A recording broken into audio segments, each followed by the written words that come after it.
Semana passada, o último personagem foi Abraão, na sexta-feira. E como o texto sobre esse personagem bíblico é muito grande no livro que eu estou usando como base, então eu tive que dividir em dois vídeos. Então hoje é a parte 2 e última parte sobre esse cara da Bíblia, né? Beleza? Então o livro é esse aqui, o link está na descrição, todos os personagens da Bíblia de A a Z. Parte B, então, do Abraão. Vamos lá. Por causa da fé que Abraão demonstrou, Deus ampliou a aliança. Antes ele prometera que a semente de Abraão possuiria a terra e seria uma grande nação. Agora ele prometia que Abraão percorreria toda a terra e que sua descendência seria tão numerosa como o pó da terra. Abraão mudou sua tenda para Hebrom e estabeleceu-se ali, usando Hebrom como uma base mais ou menos permanente, embora fosse basicamente um nômade. Então, Abraão era um nômade a princípio. Houve uma guerra em que os reis de várias cidades-estado formaram uma colisão e atacaram as cidades ao longo da costa do Mar Morto, incluindo Sodoma e Gomorra. As cidades caíram e Ló e sua família estavam entre os que foram capturados como escravos. Abrão não se envolvera nessa guerra, mas quando ouviu que Ló fora capturado, reuniu em meio ao seu povo um exército de 318 soldados para resgatar Ló, né, que era sobrinho dele. Ele os perseguiu até Dan, onde dividiu suas tropas e atacou quando o inimigo não esperava qualquer oposição.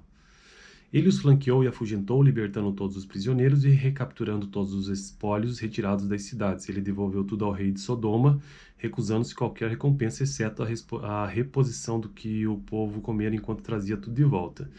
Logo depois, Deus reafirmou a promessa da terra e de que Abraão teria um filho. Sarai, lembrando, né, que o nome de Abraão, ele teve dois nomes, né, Abrão e Abraão. Nesta parte da história dele, ele ainda se chama Abrão. E Sara, a mesma coisa, Sarai e Sara. Primeiro Sarai, depois ela vai se tornar Sara. Sarai era estéril, por isso acabou lançando mão de uma lei que dizia que se a mulher de um homem fosse estéril, ele poderia ter um filho com uma concubina. A criança seria considerada a filha legítima de sua esposa.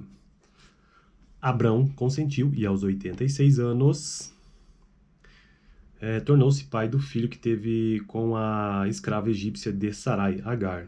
Então Agar era uma escrava egípcia de Sarai, né? Aqui tem uma nota de rodapé que diz o seguinte sobre a idade de Abraão. Em Gênesis 17, 24, relata que ele tinha 99 anos e Ismael 13 quando os dois foram circuncidados. Então eles só fizeram essa conta para ver a diferença, né? Por isso que disse que 86 anos Abraão se tornou pai. Abrão lhe deu o nome de Ismael, ou então o nome do filho de Agar, que na verdade é filho de Sarai, né, por conta da lei aqui, é Ismael. A forma insolente como Agar tratava Sarai tornou-se algo tão evidente que Sarai reclamou com Abrão. Ele disse à esposa que poderia tratar o assunto do modo que ela achasse necessário. Sarai maltratou tanto Agar que a escrava egípcia pegou Ismael e fugiu para o deserto. Sarai provavelmente a agredia fisicamente, um tratamento legalmente permitido em relação aos escravos. Um anjo encontrou-se com Agar no deserto e ele orientou a escrava a retornar e submeter-se à sua senhora, prometendo-lhe que os descendentes de Ismael se tornariam uma grande nação. E aí tem uma nota de rodapé sobre a nação. Tradicionalmente, Ismael é o patriarca dos árabes, tal como Isaac em relação aos judeus. Os dois povos honram Abraão como seu fundador. Esse episódio demonstrou outro lapso na fé de Abraão. A promessa foi que Sarai lhe daria um filho. Ele, no entanto, obviamente demonstrou impaciência e duvidou do poder de Deus de cumprir a promessa, especialmente por Sarai estar envelhecendo. Ismael foi considerado filho de Sarai pela lei, assim não havia nenhum problema legal sobre a herança. Deus, entretanto, prometera que os descendentes do filho de Abraão com Sarai seriam os herdeiros da terra. Quando Abrão tinha 99 anos, Deus apareceu a ele na forma de um anjo e reafirmou a promessa que Sarai lhe daria um filho. Sarai estava em sua tenda e, ao ouvir a conversa deles, deu uma risada. Por essa razão, Deus disse que o nome do filho deveria ser Isaque, que quer dizer ele rirá. A seguir, o Senhor disse a Abrão que não mais deveria ser chamado por esse nome, mas Abraão, e aqui ele muda de nome.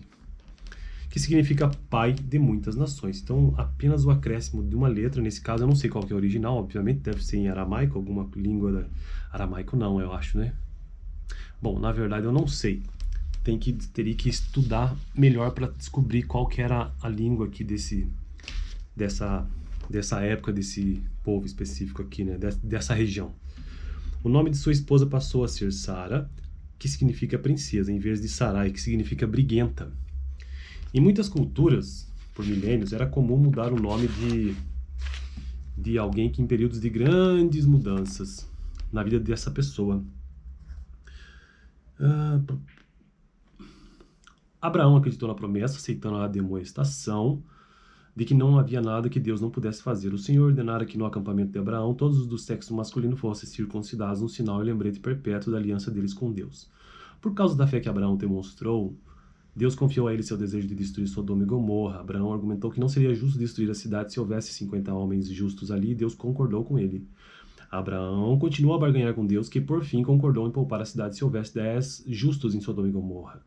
Ninguém foi achado justo ali, exceto Ló e sua família, que eram os sobrinhos, né, de Abraão. E as cidades foram destruídas. Algum tempo depois da destruição de Sodoma, Sara deu à luz a Isaac. Isto aparentemente representou uma grande ameaça a Agar, que até aquele momento acreditava que Ismael seria o herdeiro de Abraão. À medida que Isaac crescia, a tensão entre Agar e Sara também aumentava, e ao que parece, Ismael maltratava ou pelo menos desprezava Isaac. Sara mais uma vez insistiu que Agar e o menino deveriam ser expulsos dali. De início, Abraão recusou-se a fazer isso, mas Deus lhe disse para fazer o que Sara queria.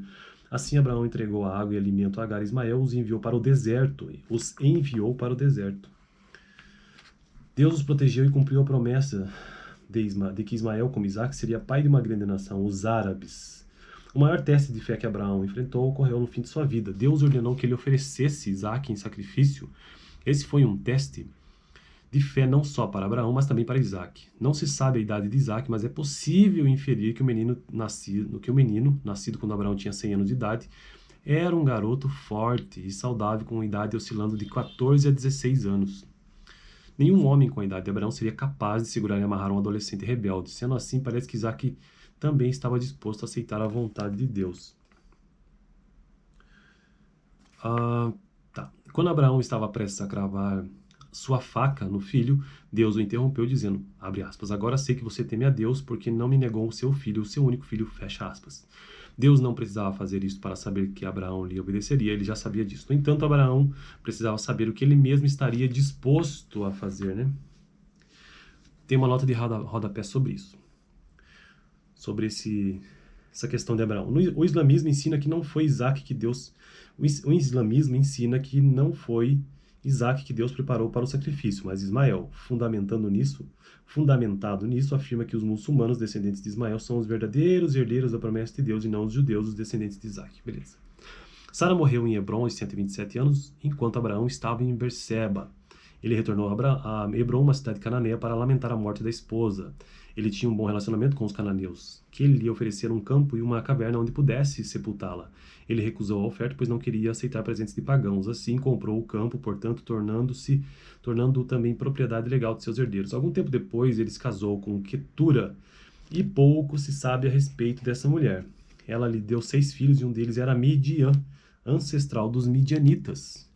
Por fim, os midianitas tornaram-se inimigos dos israelitas, embora tenha sido por intermédio dele que Moisés aprendeu sobre a fé que fora revelada a Abraão.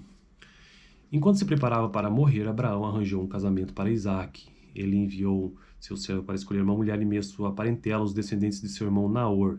Isso manteria a integridade da linhagem familiar, evitando a possibilidade de Isaac se casar com uma cananeia.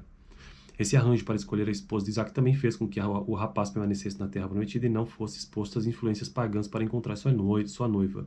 Assim, até mesmo em sua morte, Abraão tomou medidas para proteger os 2 maiores aspectos de sua aliança com Deus, a sua terra e a sua descendência. Interessante, né? Texto, então, bem longo, né? Sobre a história de Abraão. Abrão, depois Abraão, Sarai, depois Sara. Beleza, dá uma olhada no vídeo anterior, onde eu fiz a leitura de um texto sobre Abraão mesmo, né? A parte 1. Esqueci que é um texto longo. Dá uma olhada na primeira parte, então, da história de Abraão, para você entender um pouco melhor. Então é isso, e agora eu vou gravar um vídeo sobre Absalão.